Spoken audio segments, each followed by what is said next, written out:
Good morning. How are you all today? Nice to see you all here today. My name is Vijay Rajgopalan. I'm one of the principal architects in the interoperability technical strategy team at Microsoft. Over the next hour or so, I would like to discuss with you what is Microsoft's approach towards interoperability at a large. And putting it in perspective, I'm going to go through specific case studies. Particularly since we are at MIX, I'm going to start with what are the efforts that we are doing in the rich internet application space? How are we bridging Silverlight with other platforms and technologies? Then I'm going to switch gears a little bit. I'm going to get into services and some of the efforts we have taken to solve the toughest interop challenges for Java developers, Ruby, PHP developers. So that's going to be the goal for me. I'm just curious to know how many of you are Eclipse users or use PHP or Ruby. Could you please raise your hand? Okay, excellent. I would like to keep it interactive, and please let me know if you have any questions. If you wanted to raise during the middle of the talk or towards the end, I would really appreciate it as well. With that, let me get started. As I said, I'm going to first start with giving you a perspective of how Microsoft thinks about interoperability. Then I'm going to go into specifics. When the rubber meets the road, what happens? So one of the biggest area that we are working is interoperating Silverlight with other platforms and technologies, particularly with PHP, Eclipse. So there's a project called Eclipse for Silverlight, which is an open source project. So I'll be showcasing that. Then I will move into how access control plays an important role in connected world, particularly in the services space, the role of authentication and authorization. Then moving into the services area where we are making a lot of technical projects as well, interoperating with Ruby, PHP, Java, and also most importantly, when you come to the Windows Azure, I would like to show some of the opportunities you have from different platforms and IDEs as well. So, as you all know, the IT landscape is changing significantly.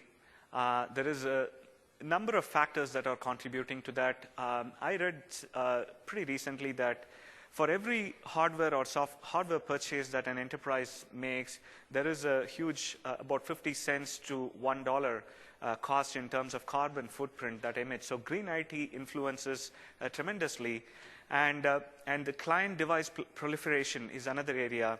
Companies still have to manage millions of their investments in legacy applications. And most importantly, the regulatory environment where we are in today, particularly with respect to Sarbanes-Oxley, HIPAA, and also the evolvement of offshoring distributed development also contributes to making sure people are able to connect with different applications and devices. So in a sense that all these factors are contributing to greater need for interoperability. And Microsoft is also thinking holistically about how do we address these problems. And if you look at the choices available for customers, there are from storage to processor to network vendors to databases to operating system, and even at the app level, you have choices available. And one of the core competency that every vendor likes to demonstrate is around interoperability. And everyone is competing to get customers' business by positioning themselves as an interoperable vendor. So let's look at how Microsoft is thinking about it.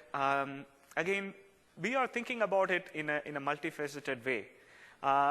Our team is working with multiple teams within Microsoft, the legal and intellectual property team, standards organization, and competitive strategy team to put together a recipe for Microsoft around interoperability. The first thing is basically at a core engineering level, we think interoperability should be baked into our products. So product engineering focused around interoperability is our core goal. Then moving on to collaboration. We have different forums where we collaborate with vendors. We have a vibrant partner ecosystem. We also have forums where we work with our competitors, Cisco, Suns, Oracle, MySQL, and also the open source community at large in a forum called Interop Vendor Alliance. The goal behind that is to solve some of the interoperability challenges at the framework level, protocol level, file format level, so that the customers don't have to deal with it when they buy the finished product. Standards is another area where we think we need to focus a lot.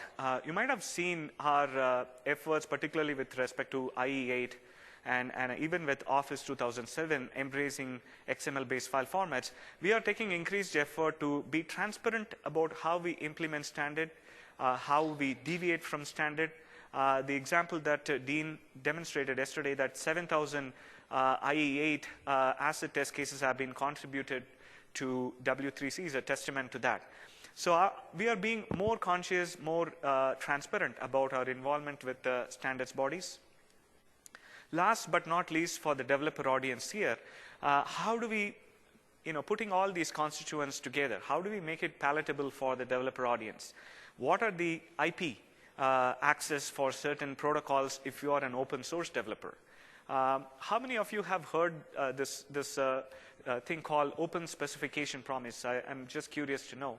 Microsoft has this promise called open source promise, and we have put many of our patents and intellectual properties under this umbrella to provide open source developers to freely implement any of the Microsoft intellectual properties without having to worry that Microsoft would have legal influence on you. This can be put to use for any non-commercial use. So these are all the developer resources that we have for you. So specifically, if you look at products, we are very, very focused by putting together engineering excellence for the core sets of business product, what we call as the high volume product, which has a lot of market share. So engineering focus around interoperability is foundation to Microsoft. And collaboration, as I said earlier, working with our competitors at a large, at protocol level, file format level, and provide prescriptive patterns and guidance to developer audience is another way we are thinking about interoperability. And standards effort, one of the points that I would like to mention here is that Microsoft is actively participating in over 150 standards bodies as well that comprises from software to hardware to internet, consumer electronics, and vertical domain-specific segments as well, including healthcare. And last but not least, as developers, you are aware of number of resources that are available for you, from MSDN to open source technologies in Codeplex. And what I'm going to show right now is many of the efforts that we are doing are spanning outside these boundaries, really going at the grassroots level developers, whether you are an Eclipse developer, working with the Eclipse Foundation, PHP community, Ruby community. So there are a number of efforts that my team is driving that really targets towards these developers as well. So all these things put together is how we think about interoperability. Product engineering, standards effort, working with our competitors in the form of interop vendor alliance, and last but not least, providing all those resources in the form of documentation through Codeplex, MSDN, and all those resources. So with that, I would like to shift gears to more technical topics. I promise I won't do too many slides going forward. I wanted to give you a context of our efforts in interoperability before we start. So how does it work in real-world terms? So first, I would like to start with Silverlight interoperability. A little bit of background, as we all know, Silverlight is a cross-platform, cross-browser, rich internet application framework. And a couple of interesting points you might want to know, which is particularly around the XAML vocabulary specification. This is already published under this open specification promise that I was alluding to earlier. So this essentially resulted in the execution of the Moonlight project. So because of making this patent available, Moonlight project is able to take those technology and put it on other open source and cross-platform environments as well. And as you all know, the Silverlight control pack is extremely popular, one of the most popular Codeplex project. This is again released as open source. And growing vibrant ecosystem around Silverlight is another testament to that. And many of you may also aware how you can build application through the dynamic language runtime for heterogeneous languages to be a first-class citizen within Visual Studio for your application development. I was just talking to one of the gentlemen yesterday from JCX Software, and he demonstrated how they are integrating Silverlight into a PHP add-in for Visual Studio. So there is a lot of work that is already being done. I wanted to set the stage for you to give you some background. what are we doing now with Eclipse?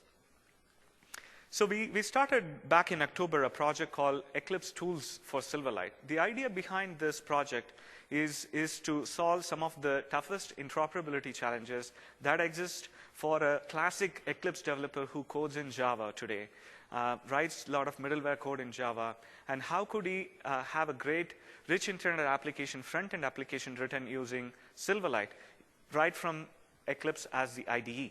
So we wanted to solve some of these issues, and also as many of you are aware, in the Java community there is tremendous amount of issues interoperating from legacy Java web services which are based on SOAP, JAX, and HTTP friendly REST framework as well. So this is another area that we are trying to solve. So Microsoft is collaborating with a partner by name Soyatech. As a matter of fact, Soyatech's CEO, Yves Yang, is here with us today, and he'll be happy to talk to you after the presentation as well. So Microsoft is collaborating closely with Soyatech to make this happen. So let's see how this happens. As I said earlier, the key goal is to allow the Eclipse developer to build RIA applications and solve some of the Java interop challenges. One of the key design goals of this project is also to focus on mixed mode development scenarios. In other words, you have an audience, you have a development organization that has both Visual Studio developers as well as Eclipse developers. We wanted to have import-export seamlessly happen between these development platforms. That was one of the fundamental design pillars. And we also thought about classic pure Eclipse model as well. So if you don't want to use any of the Visual Studio Expression Blend suite, we wanted to have a first-class experience for that audience as well. So these are the core design goals for Eclipse for SL. So how does it work? As I said earlier, you would need .NET Framework, and of course Silverlight runtime. And as a developer, you need to have all these things. Silverlight runtime as well as Silverlight developer runtime. And with Eclipse, you have the Eclipse for SL plugin that you can download through automatic download manager or through the classic installation as well. You need Eclipse Ganymede and Java runtime. These are the core dependencies you have. So what are some of the key features that we are trying to tackle here with the current release?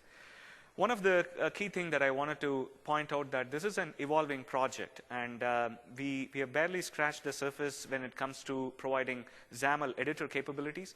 This project will continue to evolve, and we look forward to your feedback as well.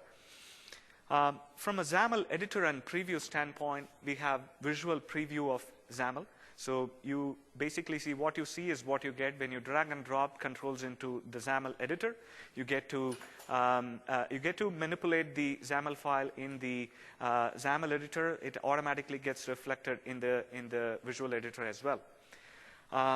Then code highlighting and code completion is another key area that we are targeting. Currently, we are only focusing on C# as the code behind.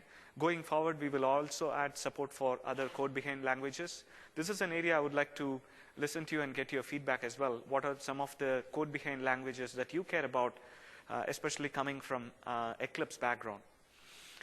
Then when it comes to compiler, we are essentially using MS Build as a core technology, and we are using MS Build tasks.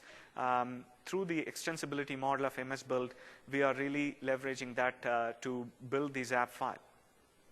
Project compatibility with Visual Studio and Expression, as I said, is one of the key design goals. We have tried to make sure that we provide great data portability when it comes to moving projects and project subsystem files as well. On the left side of you is some of the additional value-added service this project is aiming to do. Particularly, how do we make sure that interoperability issues between Java and Silverlight are taken care of? Particularly, this is very specific to Java middleware, Java-based web services that are written, as well as the HTTP-friendly RESTable Java implementation. How do you call those applications from Silverlight? What are the best practices? Those are all addressed as part of this project as well. One of the key point that I would like to talk in this case is because as the web is moving more towards restable programming model, this is another area where we are focusing. So through Eclipse or Silverlight, we have provided a calling pattern through which you can call any of the restable Java services. And we have a pretty good prescriptive guidance and code samples of how you could take advantage of this in your application development. So with that, let me switch gears and give you a small demo.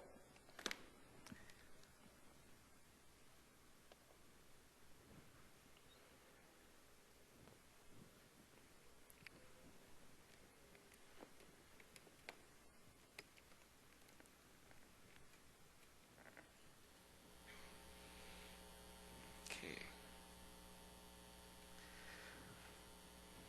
All right. So I'm going to start Eclipse right from here. I wanted to show you what is the experience like for Eclipse developers writing Silverlight application. Let's do a small Hello World application. So as you see here, I'm going to close all the perspective to start and show you what is a first-time experience for you. Typically, this plugin can be installed right from the download manager. So this is the plugin that I was talking to you about. You can install this from auto update or from eclipseforsl.org, where we have a installation package as well. Once you install that, we are deeply integrated with Eclipse, so you choose a perspective and open the perspective. There are two perspectives available, so if you're a Visual Studio developer and you wanted to have a natural transition into Eclipse, that's one way to take this. Your Solutions Explorer and all the artifacts that you're used to in Visual Studio will light up in Eclipse. I'm going to choose the Silverlight perspective for Eclipse and see what happens. So as you see here, I get a Project Explorer and my control panel right here. From here, I could do a file new application and start with the Silverlight web application.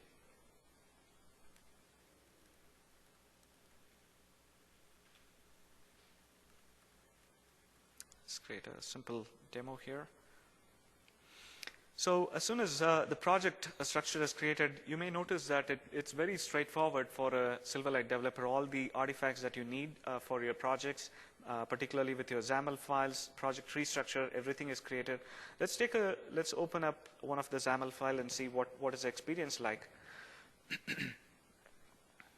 So this is the WYSIWYG editor that I was referring to. And this is a XAML editor, source editor as well. So let's try and drag and drop a button here.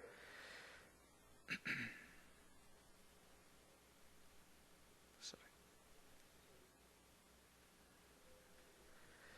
Okay, as soon as some of the features that I would like to highlight here are basically the IntelliSense for XAML.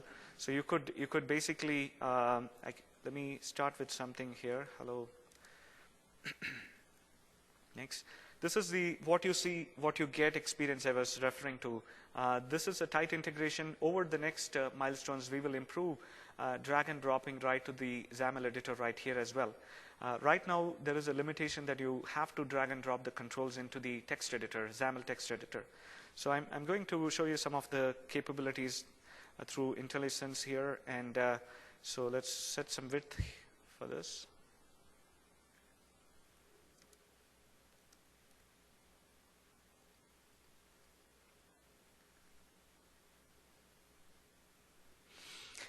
And then we'll set the name for this.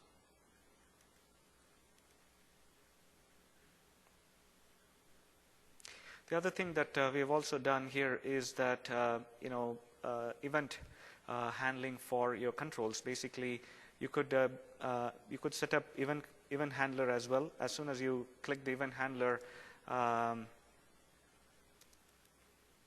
it'll automatically build the classes for you. So let's try to open that up. So as soon as I create an event handler for the button click event, it opens up event handler for me in C#. So here I can write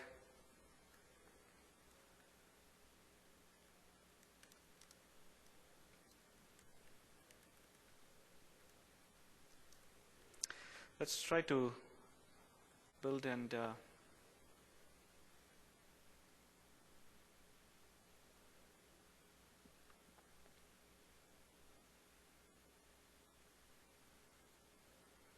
so as you saw here, I just wanted to quickly do a quick Hello World demo to showcase how deeply we are integrated in Eclipse. What are the things that you can do today? But I have more advanced demos that I'll be showcasing you, but this is just a bird's eye view of the integration of Silverlight in Eclipse.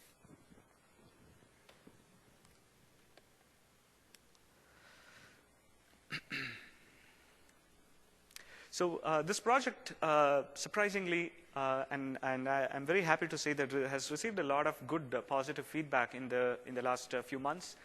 Some of the things that really surprised Microsoft also was particularly with respect to the fact that it's one of the top projects in Eclipse Plugin Central, and we are completely behind this project. Working closely also with the Eclipse Foundation, which has been extremely appreciative of this effort from Microsoft to work with Sawyer Tech to make this possible. And we are continuing to extend this project to have greater support, particularly for Silverlight 3 going forward. One of the limitations that I will be showcasing shortly is particularly with debugging experience. These are some of the areas where we will be focusing in the upcoming milestones.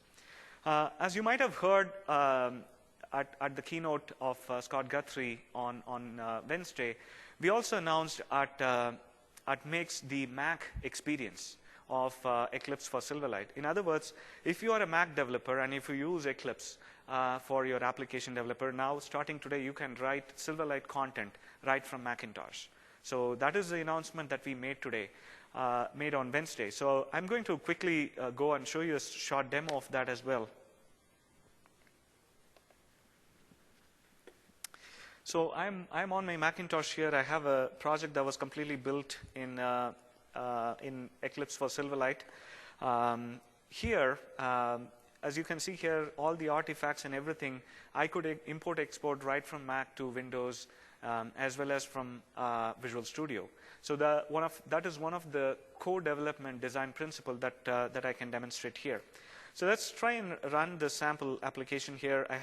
We've built a sort of a simulation of London underground tube system in Silverlight. Let me see how it works.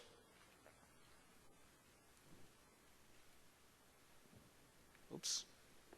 Let's try to relaunch this again. I don't know what happened.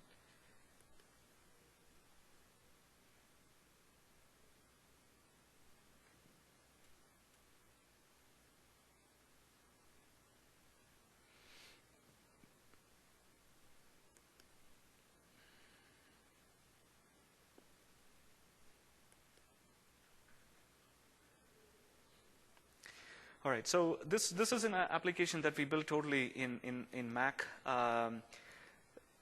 just to demonstrate some of the capabilities that you can do today.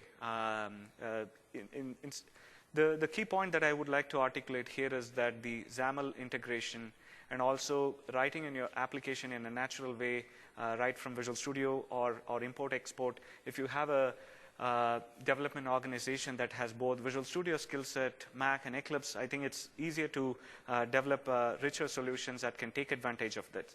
And more importantly, it can run on Safari, and so you could have a great experience both on Safari as well as on other browsers as well. I would also like to show another short demo how you can embed media-based applications as well. Here we have a sort of a 720p video, and based on the bandwidth, it'll automatically increase the bandwidth as well. So these are some of the things that you could do. I just wanted to show this as another example that you could run today. Okay.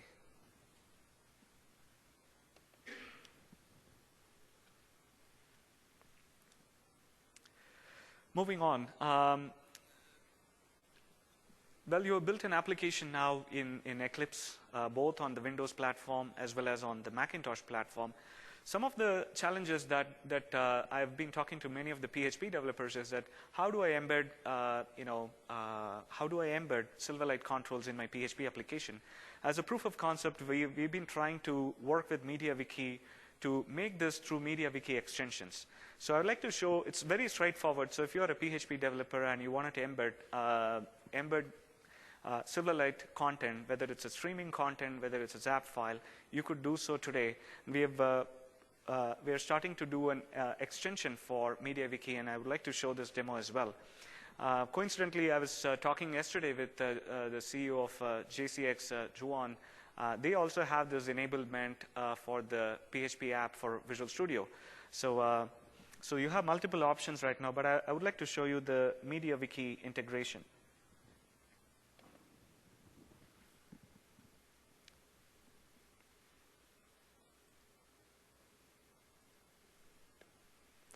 So this is a very simple extension of MediaWiki here.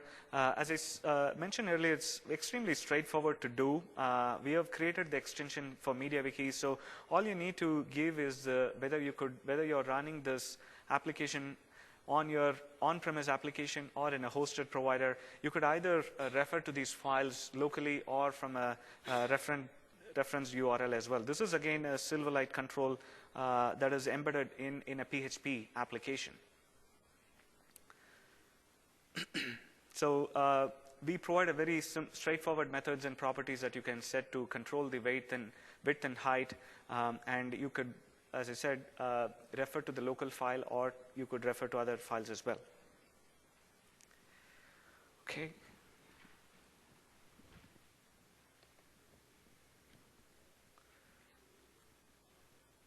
Okay, so for more information on the Eclipse for Silverlight project, you could go and check out eclipseforsl.org. This is an active open source project and will continue to evolve in the upcoming milestones as well. So moving on to service area and see some of the interoperability challenges and what Microsoft is doing to address this. At PDC 2008, we announced this Azure Services Platform that included the Windows Azure, which is a compute and storage environment, and also the Azure Services Platform. Some of the key design principles around flexible platform at internet scale and built using industry standards. This is really important from the perspective of interoperability. And you could extend your current investment with Visual Studio or other languages that you have. My goal here is to showcase how applications built using Java or PHP or Ruby can party in the Azure Services Platform. Some of the design principles include, at a protocol level, we support all the industry standard protocols, particularly web-friendly, and you could use POX, REST, JSON, AtomPub, and most importantly, it also supports the legacy SOAP 1.1 web services interfaces as well. From a platform stack, of course, .NET will have first-class experience as well, because we will have Visual Studio experience for .NET developers. But right now, from an interoperability angle, we are trying to bridge the gap to provide software development kits for Java, Ruby, and other languages, and try to also provide some extensions in Eclipse so that third-party developers and cross-platform developers can take advantage of Azure, Windows Azure, as well as the Azure Services Platform. So many of you have seen this slide many times, so I will quickly glance through this. As you know, Windows Azure is at the foundation, and the Services Platform includes live services, .NET services, SQL services, SharePoint, and CRM services. On top of everything else is essentially our finished services that includes the Windows Live, Office Live, Exchange, SharePoint Online, and Dynamic CRM Online. So I'm going to specifically focus in this session on two areas. One is the Windows Azure, the other one is the .NET services. Let's start with .NET services. What does .NET Service provide? Basically, it's an infrastructure in the cloud. It provides access control for authentication, authorization, and getting secure token service. Service bus, so that you can build application that doesn't depend on NAT and firewall and other restrictions. And of course, workflow-based business applications as well. The problem with that we are trying to solve with Service Bus is essentially it's very difficult today to expose your internal apps, line of business apps, because of the network address translation. Some of the classic applications that comes to our mind are essentially, you can think about the insurance world where agents are always on the road. They need to access some of their internal, internal portals and applications. How do they access to these applications? Service Bus solves this problem. It provides a cloud-based intermediary between client and internal applications.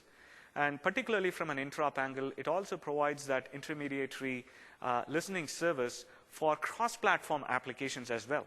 So for instance, if you have an on-premise Java application or a Java application hosted in, let's say, in some other servers such as GoDaddy or Rackspace, they could provide message-oriented application. They could take advantage of the Service Bus hosted in the Azure Services platform.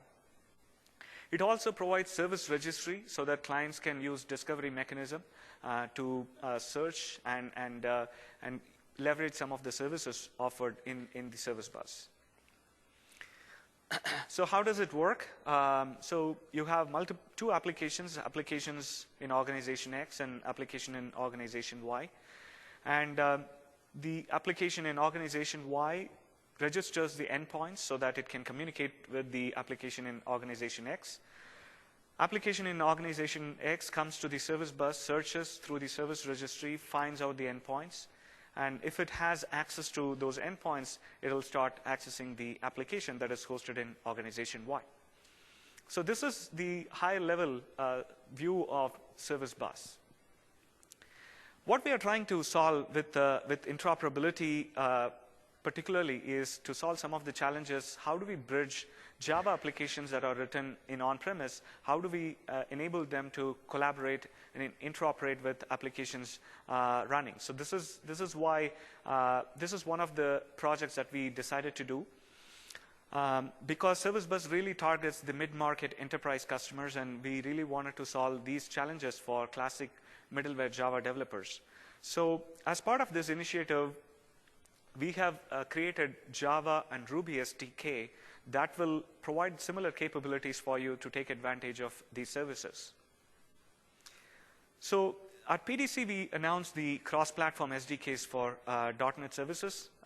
One is a Java-based software development kit. It provides basically sets of libraries, tools, and prescriptive guidance, and also sample application that will give you real-world scenarios that you can incorporate as part of your application development. Both these applications are already available. These are all released as open source, and anybody can download and contribute code to these projects. It is also released in a very flexible licensing model, BSD licensing model. So over this particular demo, I will be showing you these applications and see how these interoperate with cloud services. So let's take a look at the high-level architecture of the Java SDK. What are the capabilities it provides? It is an open source project, provides Java libraries, samples, and guidance. Java developers who build application using .NET services can think of this like a speed dial for this application. If you download this SDK, your basic classes to communicate with the Service Bus, managing the virtual buffer, and managing your endpoints are all taken care of by the class modules. And of course, this is built on the Metro stack, and it is open source web service stack, part of the Glassfish project as well. Let me quickly dive into this. When I show you the examples and demonstrations, you will understand more about it. The Ruby, as you know, Ruby is more of an enthusiast community. They don't primarily use SOAP quite often. So we decided, let's provide a RESTable wrapper classes, RESTable software development kit for the Ruby developers. That was the idea behind this, so that they can use the plain HTTP-based programming model from Ruby apps to take advantage of Java, to take advantage of the .NET services. So the Ruby SDK is again another open source project with providing sort of this wrapper classes, sets of libraries written on top of RESTable program. And we also have a very pragmatic sample application that you can use, sort of a Craigslist demonstrating some of the capabilities of .NET services as well. So I'm going to show you a scenario, and then I'll demonstrate. What are we trying to do here? How could you put it in perspective in a real-world enterprise application? So the scenario here is essentially, let's say you have a SCM, supply chain management application, where an end user logs into a SCM portal to look for a particular product. So you have to search, provide search results, product ordering, that sort of a scenario. And then there is this, in this app, there are three types of roles. One is a user, one is the retail user, the third one is the warehouse administrator user. This app really demonstrates all the capabilities of .NET services till the December CTP, particularly with respect to how do I get access control, leveraging the access control service of .NET services. Then if I need to communicate a message, what are the protocols that I'm going to use, whether it's a unicast message or whether it's a two-way unicast message or multicast, what is the right model for which scenario. So that's a prescriptive example. If you are very much used to the stock trader application in the .NET world, the stock trader app is a very well-known industry standard for demonstrating service-oriented application. Our goal is to take this SCM app in those lines to showcase if you are a cross-platform Java developer and you want to take advantage of some of the services offered by .NET, how do you use it? What are the prescriptive patterns and practices? So here, as I said, a retail user can view and place an order, and the retailer role places the order. At that time, the transaction happens and the message notifications are sent to warehouse. And when a new product is added by a warehouse administrator, you can expect a multicast message to the different endpoints that are listening to these. So these are some of the scenarios demonstrated in this application. So let's try to take a look at a quick application.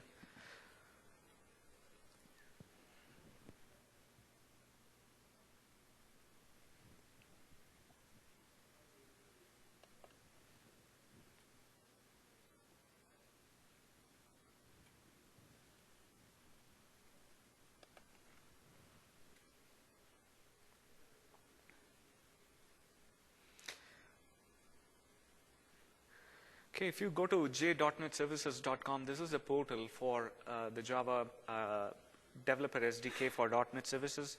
Like I said, this source code management is controlled from SourceForge, but the portal of this is essentially j.NET services. Over here, you will see all the documentation, particularly for the developers. How do you make use of it if you're a Java developer? How are the applications built? So this is sort of the one-stop shop for you to know more about the cross-platform capabilities of j.NET service. So let me go here. There is an application that we are running live. Keep in mind that this application, the supply chain management app, is running on GoDaddy with endpoints registered in the .NET services cloud. So I'm going to go and run this application. So here I'm using the end user role.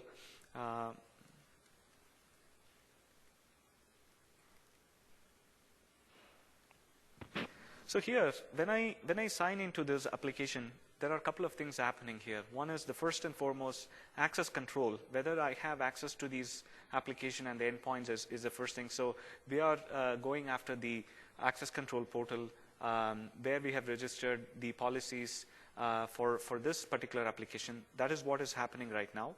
I hope this comes back.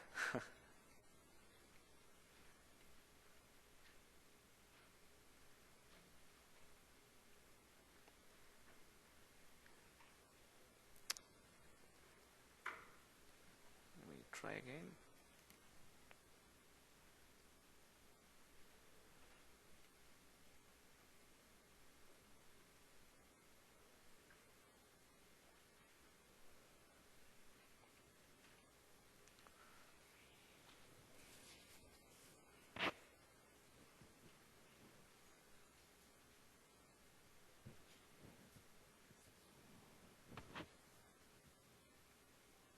Right. Looks like we have some issues here. Let's see if it resolves by itself. In the meantime, I'm going to I don't know, I'm seeing some network issue here for some reason. So I'm going to switch gears to the .NET Services Ruby side, so I can show you another, from a Ruby standpoint, how could you take advantage of .NET Services. Hopefully these network issues.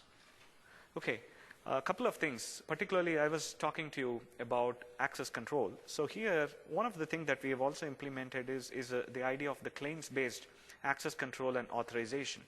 So basically, you as a user can send sets of claims about yourself, and that gets authenticated and authorized in the claims-based identity meta system. So that is also implemented here. Here, I could use an information card to pass my sets of claims in the form of SAML tokens. So here, I'm going to log in to this application. And automatically, as the app loads, it figures out all the personal cards that qualifies for the site as expressed by the security policy of the site.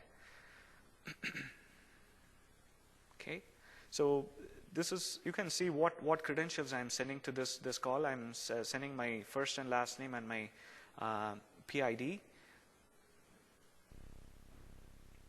So once I'm in here, this is the key point I want to articulate here is that it talks to your access control portal and sends a one-way unicast message to list all the products that are available in this application. So as I mentioned, this demo application is sort of the Craigslist for you that is built completely on Ruby. There are three roles here as well. One is basically an end user connecting. There is a search service and there is a notification service. The notification service is the one that basically sends out multicast messages when a product matches the requirement. So here I'm going to take a look. First, let me search for a product. Yes, I have. Okay, thank you. So they are looking at the network issue. So this app seems to be working fine. The other one uses a virtual PC, so I don't know what is wrong. So anyhow, I think the key point I would like to articulate with the cross-platform SDKs is that you could take advantage of the .NET services, particularly from access control, authentication, authorization, then take advantage of the relay service. If you're building a network agnostic application that needs to communicate between the client and the server, this is the right model to go. Over the next few months, we will be adding more capabilities to this projects. These are again open source projects as well. Particularly, we are looking of integrating workflow services that will be provided in the .NET services and also the queuing services as well. So let's move back to the deck.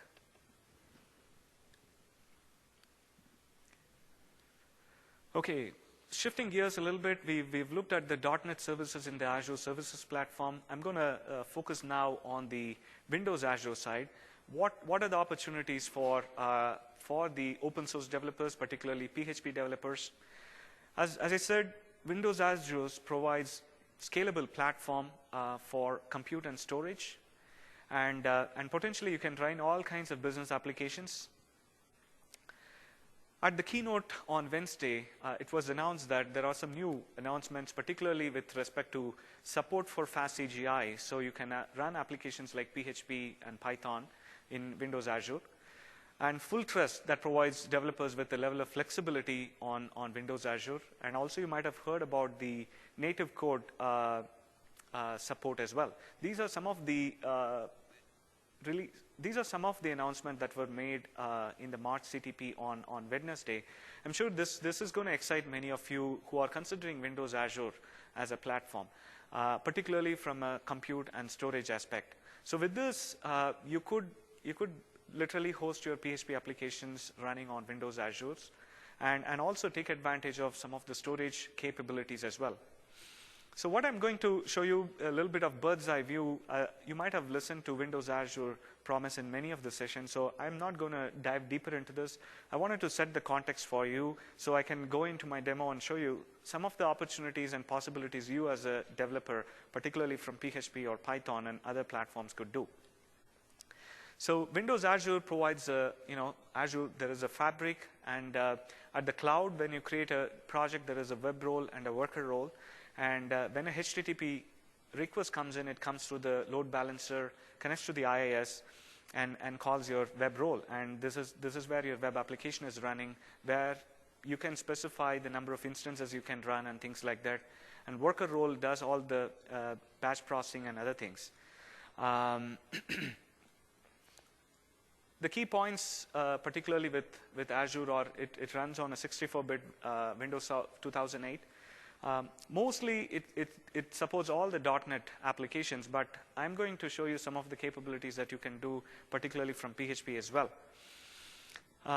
The desktop side of the simulation that you get in Visual Studio is a dev fabric, which allows you to simulate the experience that you're going to get in the cloud environment.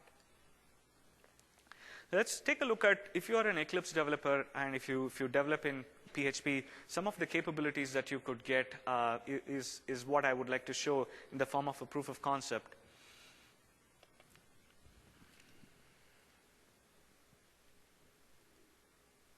Okay. So I have my Eclipse here. Since it was announced that Windows Azure will start supporting PHP applications with the enablement of fast CGI, you could literally run PHP applications. What I've done here is basically done some extensions to Eclipse so that you can write a PHP application from Eclipse and push it to Windows Azure. Some of the things that I would like to show are first, essentially with respect to preferences. Azure is introduced here as well. Let's take a, let me go back. So here, you can take a look at the Azure Storage Explorer. You can set whether you're working on your dev fabric or taking advantage of the cloud storage. As you know, once you create your application and your storage account, you could specify that and you can manipulate that right from your IDE. And here I'm using Eclipse IDE. So this is since it's now pointing to the Azure storage for the application that I'm hosting, I can literally manipulate the blobs, queues, and the tables right from Eclipse here. Can take a look at some of the data, hopefully.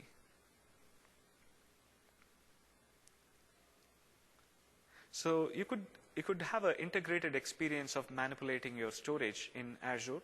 The other thing that we've also done is particularly with regard to how could I package this application to Azure? Many of you might already aware that if you download the Windows Azure SDK CTP, it comes with command line tools as well. The CSPack and CSRun, those command line tools are integrated with Eclipse, so that on top of that, those command line tools are really targeted towards .NET applications, how you could manipulate some of these things from command line. You can add additional files as well.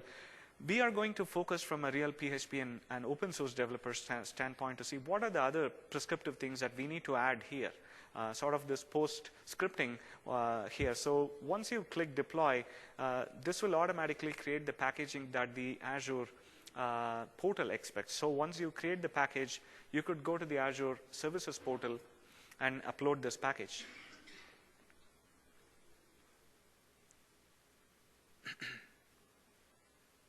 So I think it's working. So just to summarize what I just did, you have seen in the last few days in many applications, many sessions, how could I access PHP in Windows Azure or on Windows Server 2008 with fast CGI. My focus was particularly around from a tooling standpoint. If you're a PHP developer, what are the capabilities you could have, particularly manipulating Azure storage from your IDE, the tools that you can take advantage from the Azure Software Development Kit that can be integrated with your IDE. Right now, my demonstration shows how you could tie in the CSPack so that you can package your project files right from your IDE, but you could do the same thing if you are whether a Python developer or other language developers as well. So here, once I complete this, I can go to Azure Services portal.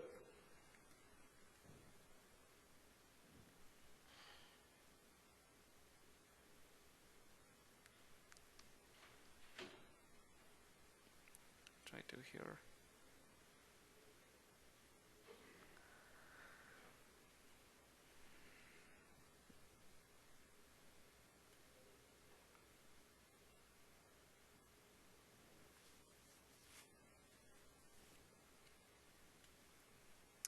It is pulling all these things. This is the portal where you go and upload your package that you build from your, whether from Visual Studio or from Eclipse. So here in my package, I have some PHP files as well. I have also provided instructions in my web.config file that this is an application that will take advantage of the fast CGI. Let's see what happens. I'm having tough luck today with network. It is trying to load.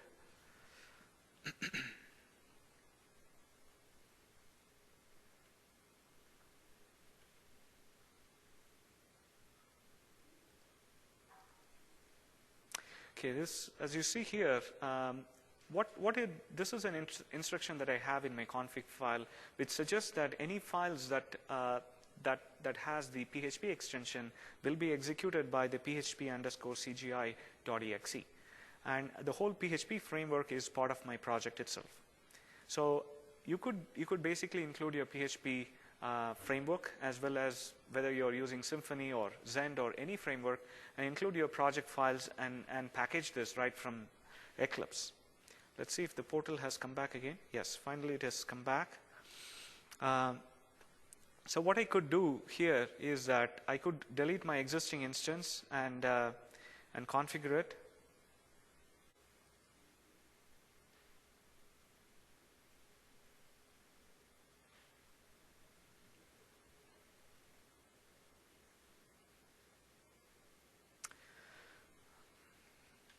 I get a red alert here. I think even Windows Azure seems to be down right now.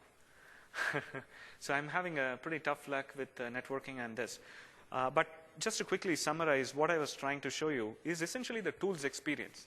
If you are a cross-platform developer, if you use PHP or Python, you could use the existing development kit that comes with Azure to basically integrate with your IDEs, to have the consistent experience that I showed you right now.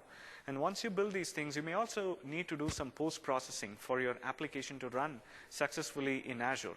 Whether it's a PHP app, whether you need to change your configuration or do certain modification to your file, you could do as part of this generation of the package. And once you've completed your project, you can upload to Azure, and first you can try it out on the staging environment, and if it runs successfully, you can move it to your production environment. So with that, I thought I summarize my goal here. My intention is to demonstrate, as an open source developer, how could you integrate different tools and technologies that are available.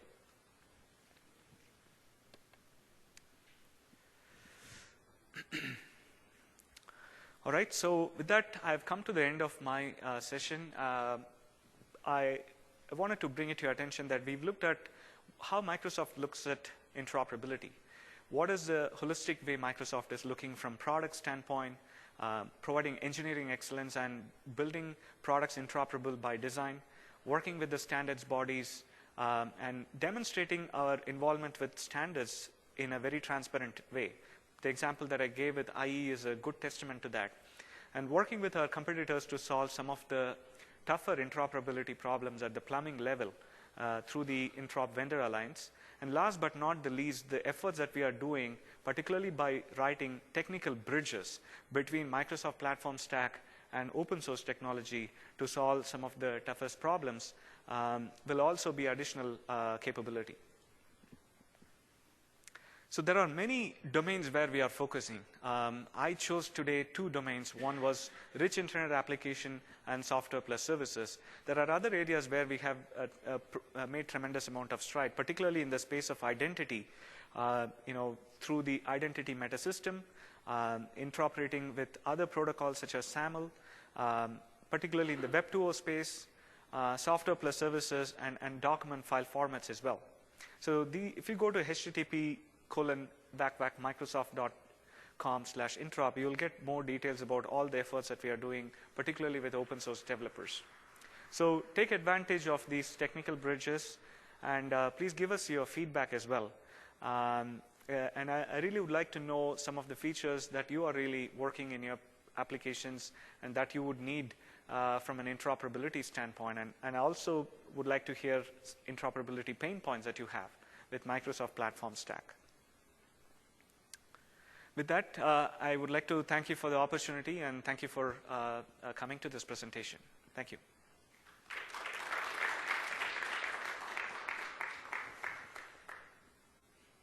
At this time, I would like to open up for any questions that I could answer.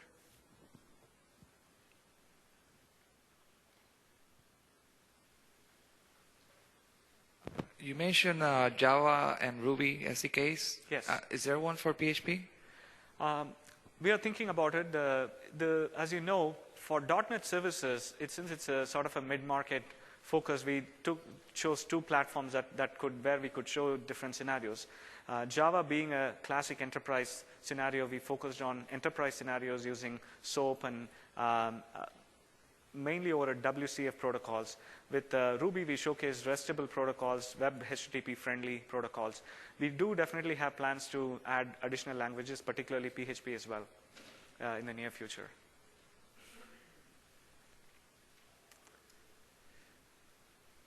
Any other questions? Okay, thank you very much.